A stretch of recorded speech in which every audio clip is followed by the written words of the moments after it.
Hello guys, welcome back to my channel. இன்றைக்கி இந்த வீடியோவில் பார்க்க போகிறது சமீபத்தில் தேட்டரில் வெளியான வெப்பன் அப்படிங்கிற ஒரு புது படத்துடைய ரிவ்யூ தான். ஸோ இது ஒரு சைஃபை ஆக்ஷன் த்ரில்லர் படமாக வந்திருக்கு. ஸோ இந்த வெப்பன் படத்தில் யாரெல்லாம் நடிச்சிருக்காங்க அப்படின்னு பார்க்கும்போது சத்யராஜ், வசந்த் ரவி, தன்யா ஹோப் அப்படின்னு பல பேர் நடிச்சிருக்காங்க. குஹன் சென்னியப்பன் இந்த படத்தை டைரக்ட் பண்ணியிருக்காரு. இந்த படத்துடைய ஒன்லைன் என்ன அப்படின்னு முதல்ல பார்த்துடலாம். சூப்பர் ஹியூமன் அப்படின்னு சொல்லப்படுற ஒருத்தர் கண்ணுக்கே தெரியாமல் ஒளிஞ்சு மறைஞ்சு வாழ்ந்துட்டு இருக்காரு. ஸோ இவரை ஒரு டீம் தேடிட்டு இருக்காங்க. ஸோ இந்த டீமுக்கு அந்த சூப்பர் ஹியூமன் கிடைச்சாரா இல்லையா அப்படிங்கிறதா இந்த படத்துடைய ஒன்லைன். இப்போது இந்த படத்துடைய கதை என்ன அப்படின்னு பார்த்துடலாம். இந்த கதையோட ஆரம்பத்தில் சூப்பர் ஹியூமன் சீரம் அப்படிங்கிற ஒரு சீரத்தை காட்டுறாங்க. ஸோ இந்த சீரத்தை ஒரு நபர் திருடி கொண்டு போய் தன்னுடைய மகனுக்கு இன்ஜெக்ட் பண்ணிடுறாரு. இந்த சீரமை உடம்புல செலுத்தினதுக்கப்புறமா என்னாச்சு அப்படிங்கிறது நமக்கு காட்டப்படல. இப்படியே பல வருஷங்கள் போகுது. இப்போ ப்ரெசண்டில் நம்ம ஹீரோவையும் அவருடைய டீமை சேர்ந்தவங்களும் காட்டுறாங்க. ஸோ இவங்கெல்லாம் பார்த்திங்கன்னா ஒரு யூடியூப் சேனல் வச்சு ரன் பண்ணிகிட்டு இருக்காங்க. இவங்க போடக்கூடிய கண்டென்ட் என்ன அப்படின்னு பார்க்கும்போது சூப்பர் ஹியூமன்ஸை பற்றியும் உலகத்தில் இருக்கிற இயற்கை வளங்களை பற்றியும் அதெல்லாம் எப்படி அழியுது அப்படிங்கிறத பற்றியும் கண்டென்ட்டாக இவங்க போஸ்ட் பண்ணிகிட்டு இருக்காங்க. ஸோ இப்படி இருக்கும்போது தான் அந்த சூப்பர் ஹியூமன் இங்கே தமிழ்நாட்டில் தான் ஏதோ ஒரு ஊரில் வாழ்ந்துட்டு இருக்காங்க அப்படிங்கிற ஒரு வீடியோ ஆதாரம் இவங்களுக்கு கிடைக்குது. ஸோ ஹீரோவும் அவருடைய டீமும் சேர்ந்து அந்த சூப்பர் ஹியூமனை கண்டுபிடிக்க போகிறாங்க. ஸோ இந்த சூப்பர் ஹியூமனுக்கு நிறைய ஸ்பெஷல் பவர் இருக்கிறதுனால படத்துடைய வில்லனும் அவருடைய குரூப்பும் ஒரு பக்கம் தேடிட்டு இருக்காங்க. ஃபைனலாக இந்த சூப்பர் ஹியூமன் அப்படிங்கிறவர் நம்ம ஹீரோ கையில் மாட்டினாரா இல்லை வில்லனோட கையில் மாட்டினாரா, இவர்கிட்ட என்னென்ன ஸ்பெஷல் பவர்ஸ் எல்லாம் இருக்குது அப்படிங்கிறதான் இந்த படத்தோடைய மீதி கதை அப்படின்னு சொல்லலாம். ஆக்சுவலாக இந்த படத்துடைய கதை அப்படின்னு எடுத்துக்கிட்டோம்னா ஒரு புதுமையான கதை அப்படின்னே சொல்லலாம். சூப்பர் ஹியூமன் அப்படிங்கிற ஒரு விஷயத்த நம்ம நிறைய படங்களில் ஹாலிவுட்டில் வேணால் பார்த்துருக்கலாம். இப்போ தமிழுக்கு இது ரொம்ப ரொம்ப புதுசு. தமிழுக்கு அப்படின்னு சொல்லிட முடியாது. India's first super human movie அப்படின்னு சொல்லி தான் இந்த படத்தை எடுத்திருக்காங்க. சூப்பர் ஹீரோ மூவி நிறையா பார்த்துருப்போம். பட் சூப்பர் ஹியூமன் அப்படிங்கிற ஒரு விஷயத்த இந்த படத்தில் புதுசாக ட்ரை பண்ணியிருக்காங்க. இப்போ இந்த படத்தில் நடித்தவங்களுடைய பர்ஃபார்மன்ஸ் எல்லாம் எப்படி இருக்குது அப்படின்னு முதல்ல பார்க்கலாம். ஆக்டர் சத்யராஜ் தான் அந்த சூப்பர் ஹியூமன் கேரக்டரில் ப்ளே பண்ணியிருக்காரு. ஸோ அவருக்கு கொடுக்கப்பட்ட அந்த ரோலை கணக்கச்சிதமாக பண்ணியிருக்காரு அப்படின்னே சொல்லலாம். நிறைய இடங்களில் அவருக்கு டைலாக்ஸ் கம்மி தான். பட் எமோஷனலான காட்சிகளாகட்டும், இவருக்கும் வசந்த் ரவிக்குமான அந்த சென்டிமெண்டல் சீக்வன்ஸ் எல்லாமே படத்தில் நீட்டாக ஒர்க் அவுட்டாக இருந்தது. ஆக்டர் வசந்த் ரவியும் அவருடைய ரோலை சிறப்பாகவே பண்ணியிருக்காரு. ஆக்ஷன் காட்சிகள்லேயும் அவருடைய பர்ஃபார்மன்ஸ் நல்லா இருந்தது. பட் இருந்தாலும் அவர் நிறைய இடங்களில் எமோஷன்ஸை வெளிப்படுத்தும் போது கொஞ்சம் ஆர்டிஃபிஷியலாக இருக்கோ, இன்னும் கொஞ்சம் பெட்டராக பண்ணியிருக்கலாமோ அப்படிங்கிற மாதிரி தோணுச்சு. படத்தில் ஹீரோயினாக தான்யா ஹோப் நடிச்சிருக்காங்க. இந்த படத்தில் அவங்களுக்கு நடிக்கிறதுக்கான ஸ்கோப் அந்த அளவுக்கு இல்லை அப்படின்னாலும் கொடுக்கப்பட்ட அந்த கேரக்டரை நீட்டாக பண்ணியிருக்காங்க.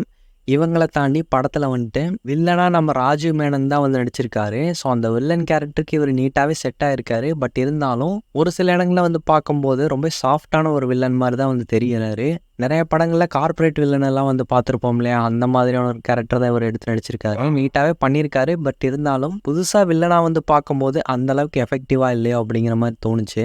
டெக்னிக்கல் வைஸ் இந்த படம் ஸ்ட்ராங்காக இருக்குது அப்படின்னே சொல்லலாம். படத்துக்கான பேக்ரவுண்ட் ஸ்கோர் மிகப்பெரிய ப்ளஸ்ஸாக அமைஞ்சிருக்கு. ஜிப்ரான் தான் இந்த படத்துக்கான பேக்ரவுண்ட் ஸ்கோர் பண்ணியிருக்காரு.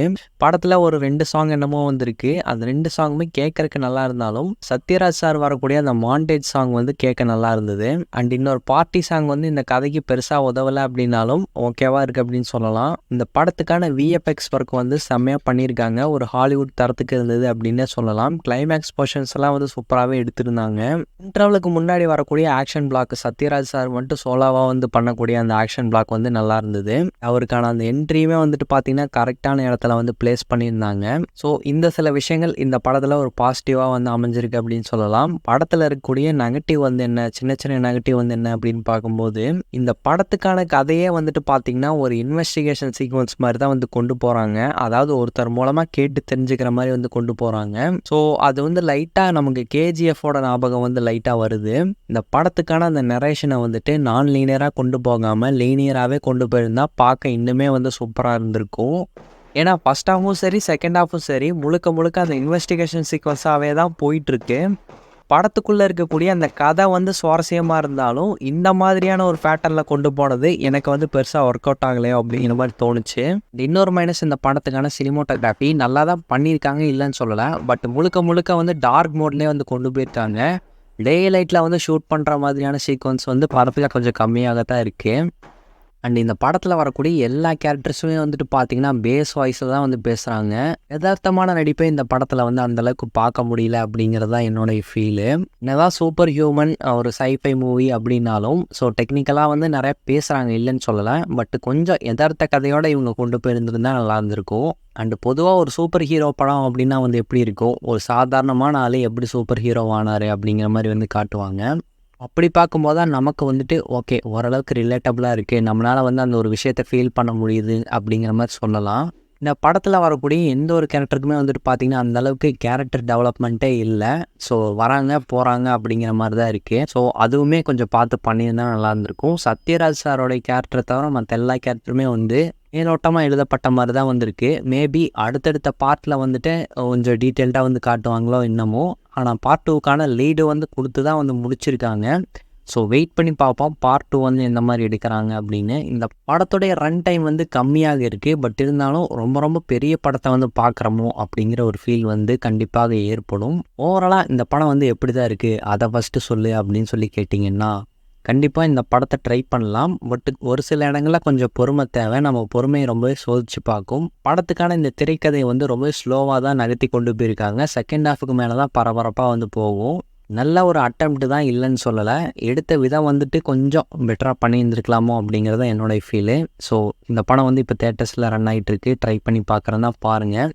இந்த ஒரு ரிவ்யூ வந்து உங்களுக்கு பிடிச்சிருந்தா லைக் பண்ணுங்கள், ஷேர் பண்ணுங்கள், கமெண்ட் பண்ணுங்கள். இந்த சேனலுக்கு சப்ஸ்கிரைப் பண்ணுங்கள். தேங்க்யூ.